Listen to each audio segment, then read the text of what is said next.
Alors, t'en es où?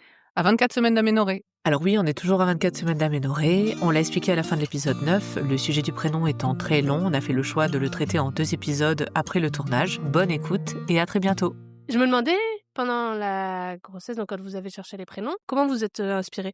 Moi, j'ai des tips que je pourrais partager après, qu'on m'avait dit quand j'étais enceinte, dont je me suis pas spécialement servie, mais qui étaient intéressants. Vas-y. Alors, comment on s'est inspiré? J'ai su à la fin de ma grossesse qu'à la maison de naissance, parmi les livres de la bibliothèque, il y avait des livres de prénoms. Je savais pas que ça existait. Il savais pas, existe ouais. des C'est vieux, bouquins de pourtant, hein. prénoms. Mais Ouais. oui, non mais et donc elles m'ont montré et en effet, il y en a, c'était très vieilles éditions, tu vois. Ouais. Et j'étais là, oh, mais il existe des livres de prénoms. Une sage-femme m'avait dit en rigolant, bah tu prends le livre, tu le jettes et tu vois à quelle page il tombe et tu fais ton choix dans cette double page. Ce jour-là, je l'ai fait pour rire, j'ai ouvert, j'ai fait Non. oui, non. J'ai pas eu de tips particuliers. Ce qui m'inspire dans la vie en général, les mythes et légendes, ce genre de choses. Je peux aller chercher là-dedans parce que c'est quelque chose qui me fait un peu rêver, qui est peu commun. T'es pas non plus obligé de tomber dans Zeus, Eurydice où vraiment ça va être très lourd ou connoté, ou alors au contraire un prénom qui va être démodé, voire sujet à moquerie, comme je disais tout à l'heure. Tu peux avoir des choses que tu trouves belles et typiquement avec Ondine, je me suis dit, ouais, aller chercher un peu aussi dans les C'est autres des créatures cultures. de l'eau en plus, non? Ouais, des eaux douces. Les nymphes des eaux, en gros. T'as les nymphes des Fosseries, tu vas voir les dryades. Et puis alors, du coup, les ondines, ça va être les nymphes, donc du coup, des lacs, des rivières, de toutes les eaux douces. C'est Undine, à la base, dans les mythes et légendes germaniques, qu'on a transcrit en Ondine dans les pays francophones, et qui, du coup, se dit un peu pareil dans toutes les cultures, finalement. Je trouve qu'il y a ça aussi d'intéressant dans les mythes et légendes, que c'est que quelque chose qui rassemble un peu les cultures. Que ça fasse partie ou pas de tes croyances ou de ta culture, c'est des choses, tu sais, un peu qui rassemblent les esprits. Et c'est ça aussi que moi, j'aime bien, c'est aller chercher, en fait, dans ce qui rassemble l'humanité. Bon, moi, c'est des choses qui me touchent, mais c'est hyper personnel. Ton conjoint, il faisait comment, tu te souviens? Lui, c'est en général dans la vie, il aime pas faire les recherches, que ce soit pour une voiture, une maison ou un prénom. Donc en gros, il me dit des critères sur lesquels on est d'accord et je vais faire des explorations. Je reviens de mon exploration, tu vois, avec mon sac. Là-dedans, on va discuter. Ou des fois, si par exemple, t'es dans un bouquin ou sur ton téléphone, tiens, regarde, je viens de lire ci, est-ce que ça te plaît ou pas? Tu l'ajoutes, tu le retires. Et puis des fois, c'est justement le prénom va amener à une discussion ou va t'amener à penser à autre chose. Après, au-delà de ça, qu'est-ce qui nous a inspiré? Il existe, il paraît, des applications. Oui. Et nous, on est allés dessus, ça n'a pas du tout fonctionné puisqu'on ne J'allais dire, matchait sur rien. En fait, comme pour les livres, je le savais pas, je l'ai su. On te propose des prénoms et tu mets oui ou non et ton conjoint fait pareil et après ça match sur les listes que vous avez en commun. Sauf que du coup les listes, alors tu peux choisir du coup des origines Ok. et ça c'est assez cool. Sauf que mine de rien c'est des prénoms plus classiques quoi. Il y en a des originaux parce que quand tu rentres forcément dans des cultures un peu plus éloignées de la nôtre, tu rentres dans des prénoms un peu plus originaux. Mais est-ce que tu veux aller aussi jusque là comme on disait tout à l'heure sur l'originalité? Si les gens n'arrivent pas à le prononcer, est-ce que tu as envie d'y aller aussi? De toute façon on matchait sur rien donc j'ai dit bon. Et ceux où on matchait ne me satisfaisaient plus une fois matchés parce que en fait je les avais choisis en mode c'est sympa, c'est pas ton top 5 tu vois à toi et du coup tu le mets quand même et donc on matchait sur ceux que j'aimais le moins et lui était ceux qu'il aimait le plus tu vois, donc du coup il y avait un peu un problème à ce niveau-là. Mais du coup il y avait cette application. Liste en fait sur laquelle s'il pense à un prénom je vais le mettre, moi je vais le mettre. Des fois on n'est pas séduit. Une fois de temps en temps je la réouvre et je la relis à voix haute avec lui. Des fois là il va y avoir des noms directs. Le veto il est non négociable que ce soit l'un ou l'autre. Ah oui moi aussi. Et du coup les autres tips qu'on m'avait donné c'était regarder les génériques de films parce qu'il y a tout un tas de prénoms et d'aller dans les cimetières. Oui. Tu peux vite tomber sur des Ginette et compagnie, donc à l'âge qu'on a ou quoi, peut-être qu'en effet il y a plus de variété, mais après ça inspire comme tu disais, de l'un tu vas à l'autre. Oui, c'est ça. Tu vois, par exemple, Ginette, ça va pas, mais Gina, ça peut te plaire. Et ça permet aussi de se détacher parce que je trouve que tu peux vite rentrer dans le il faut un prénom, il faut un prénom, il faut un prénom. Et donc, en lisant des prénoms, tu te détaches aussi de l'obsession dans laquelle tu tombes en allant flâner, en fait. Tu vas flâner autour des prénoms. Donc, dans le cimetière, tu te balades et en même temps, tu lis. Enfin, tu vois, tu penses à des choses et puis de fil en aiguille, tu vas à autre chose. Vu que j'aime bien les contes, les mythes et légendes, je consommais du coup pas mal de récits, de nouvelles ou de petites légendes. T'es pas obligé de lire à chaque fois l'Iliade et l'Odyssée. Dans les médiathèques, en fait, t'as des fois contes de l'Orient, du monde, contes russes, ou ce genre de choses. Et donc, ça peut être intéressant. Tu lis des histoires et peut-être qu'à un moment donné, tu vas avoir un crush sur un prénom inattendu et t'es pas dans la recherche du prénom. Tu te laisses bercer par une autre culture, tu te laisses bercer par un autre truc. D'ailleurs, tu parlais là de mettre d'autres cultures. J'ai 2 autres cultures qui me plaisent beaucoup. Quoi qu'il en soit, aujourd'hui, moi, je vis en France avec ma famille. famille et je côtoie des personnes francophones majoritairement. L'idée, quand elle est à l'école, quand elle parle avec sa famille ou ses amis, il y ait des accroches permanentes, c'est pénible juste parce que c'est une autre origine. Au lieu de dire un U, tu vas dire un OU et l'enfant a envie C'est son prénom. que ce soit bien C'est son prononcé. identité, C'est bah ça, oui. c'est son identité. C'est la première chose par laquelle on va l'identifier. C'est dommage en fait, parce que ça peut paraître évident et on passe à côté de ça. Mais c'est très dur, on passe forcément à côté de quelque chose. Ça marque aussi l'histoire de l'enfant. Moi, je me suis mise en paix aussi à un moment donné avec ça, parce que moi, j'ai eu le problème avec ma fille aussi. Il y a ce besoin de reprendre auprès des gens qui comprennent mal son prénom. Pendant longtemps, j'étais là, oh là là, au secours. Et je l'ai encore un peu de me dire, est-ce que j'ai fait le bon choix, parce que elle n'en a pas encore conscience, donc je suis encore dans cette réflexion quand même. Il y a aussi l'histoire qui s'écrit pour elle.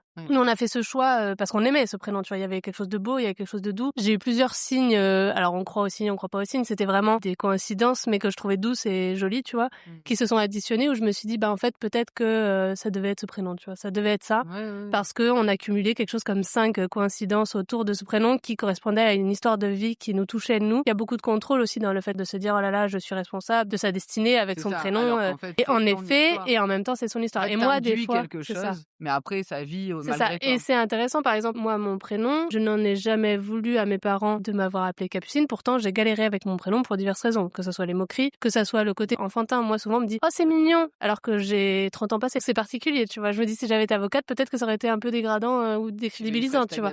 C'est ça. Et du coup, ça fait à la fois petite fille ou personne âgée. Enfin, une période, en tout cas, c'était ça, tu vois. Et dans mon histoire, parce que je connais des gens qui en veulent à leurs parents pour le prénom, mais c'est pas le plus fréquent non plus. Souvent, il y a autre chose que le prénom derrière ces disputes. Et moi, là où je me suis aperçue, c'est que j'en voulais aux gens de ne pas comprendre, soit de mal écrire mon prénom. Genre, je me rendais compte que moi, c'était mon prénom, c'était ce que j'étais, et donc c'était mon histoire.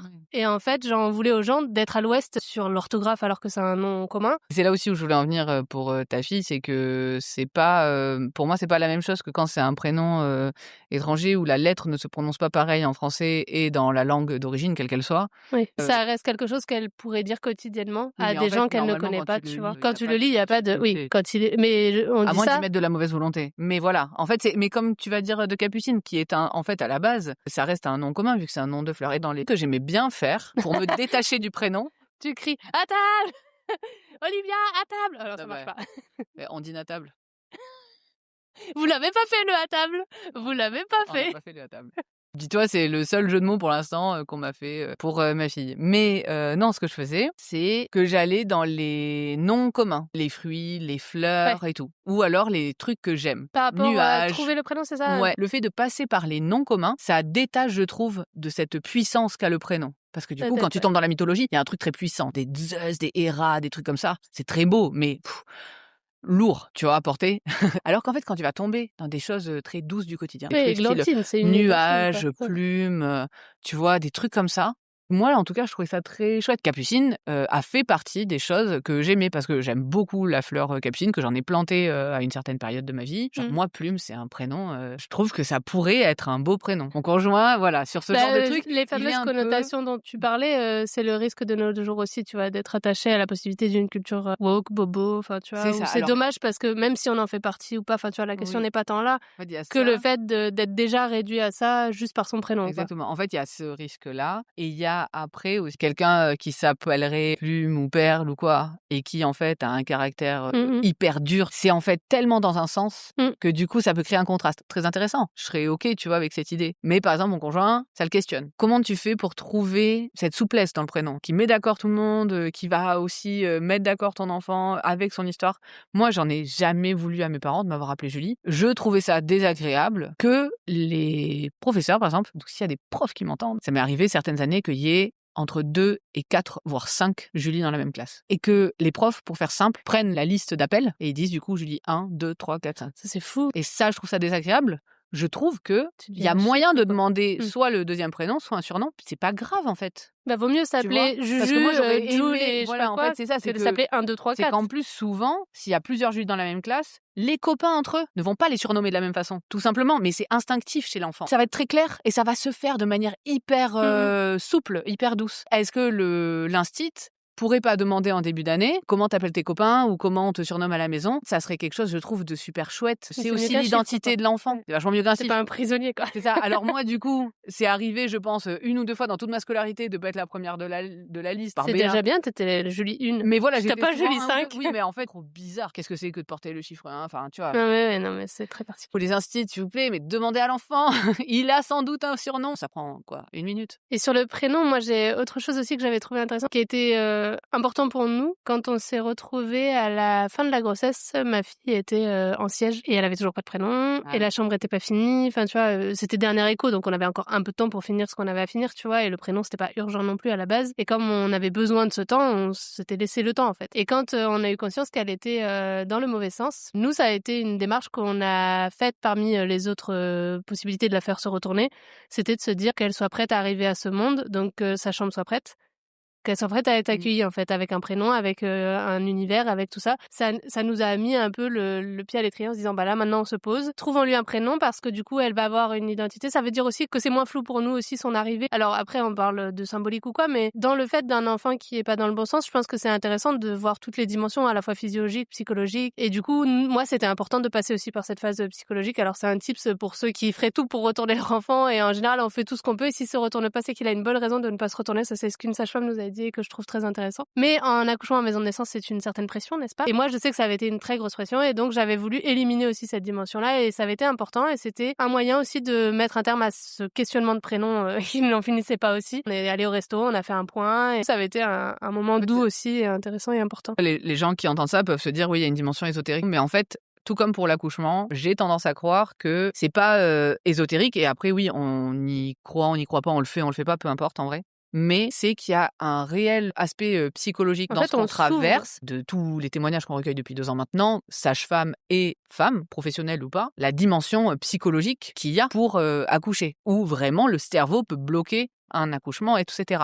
Donc ça veut pas dire que parce que tu auras trouvé le prénom, ton enfant va se retourner, mais potentiellement la détente et la sérénité que la mère va ressentir, l'ocytocine que ça va générer, l'accord avec son conjoint, comme tu dis, en fait, le fait C'est une d'accueillir vague. tout un truc, ça va ouvrir quelque chose en toi. Et en effet, si le bébé n'a pas de se retourner pour des raisons physiologiques, biologiques, quelles qu'elles soient, liées au cordon, au machin, au bidule, ça ne se fera pas. Il n'y a pas à le forcer, en fait, parce que ça risque d'être plus délétère qu'autre chose à terme. Oui. Par contre, ça va changer quelque chose dans le mindset de la mère qui peut être bénéfique. Et en vrai, est-ce que c'est si grave que ça? Moi, en tout cas, ce que je veux dire aux gens, c'est il n'y a pas de stress à pas avoir de prénom. Ça, c'est un truc La qu'on avait dit dans pression, une autre vidéo, comment on se protège de certains trucs de notre Ouais. entourage. Mais je pense Alors que- là, on parle du prénom, on pourra justement débattre de plein de domaines dans lesquels des fois l'entourage va ajouter à la S'immiscer. pression que nous déjà on se met, que ce soit pour accoucher en maison de naissance, que ce soit vis-à-vis d'un prénom, que ce soit par rapport à l'organisation familiale. Moi, j'ai senti finalement que le stress venait plus de l'extérieur que de nous. Si ça vous avait stressé, la solution aurait été trouvée comme nous, tu vois. Oui, en fait, c'est ça. C'était même pas dû aux autres d'ailleurs, parce que nous, c'était pas du tout impliqué par les autres, mais c'était dû au fait À que votre moi, je voulais me besoin. décider avant la fin. À un moment donné, de toute façon, quand la décision doit être prise, elle est prise, en fait. Même je parle dans la vie en général, quand ça urge, ça se dessine, en fait. C'est Ça ça. se dessine et ça se décide. C'est pour ça que je dis, c'est pas une dimension ésotérique, c'est vraiment si c'est ce qui a besoin d'être fait à ce Oui. moment-là, que ce soit fait. Après, advienne que pourra les conséquences, et tant mieux si elles sont positives en fait. Ça. Je voulais revenir sur la manœuvre externe, parce que tu parlais de pas forcer l'enfant notamment. On parle dans un absolu physiologique. Il existe cette manœuvre du coup externe, où du coup le médecin, le gynécologue, la sage-femme, enfin la personne habilitée vient faire tourner le bébé pour le remettre dans le bon sens. C'est une manœuvre un peu intrusive. Je fais juste la parenthèse, c'est que tu dis c'est des personnes habilitées, il faut savoir le faire. Oui, c'est ça. N'importe qui ne peut Oui, pas voilà. le faire, il faut vérifier que ce soit une personne qui ait la compétence validée pour. Parce Oui, qu'en effet, parce que c'est pas voilà. rien de faire ça. Et voilà, c'est ce que je disais. Donc, dans un cadre comme ça, c'est quand même quelque chose de possible. Mais parfois, ça fonctionne pas. Et c'est là où on dit, si ça ne fonctionne pas, même la manœuvre, il faut envisager qu'il y a autre chose qui gêne ce bébé et que peut-être c'est pour sa survie aussi, potentiellement un cordon qui peut gêner ou quelque chose où du coup l'enfant ne tournera pas. Dans sa C'est position ça, globale.